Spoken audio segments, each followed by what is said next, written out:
Naka-red light kaya nakahinto ang mga motorsiklong yan sa bahaging ito ng Barangay Cugon, Ramos, Cebu City. Maya-maya, isang lalaki ang bumaba mula sa van saka pinagbabaril ang isang sakay ng motorsiklo.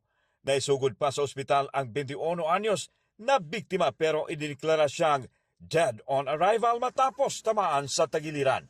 Base sa investigasyon ng pulisya, galing sa isang bar ang grupo ng biktima kung saan sila sinundan na masuspek.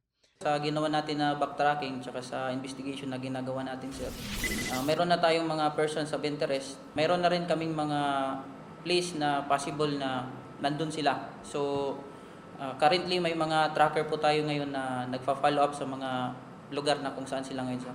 May 5 persons of interest ang pulisya.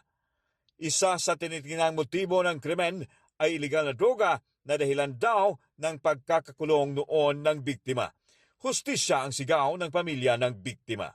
Para sa GMA Integrated News, ako si Alan Domingo ng GMA Regional TV, ang inyong saksi.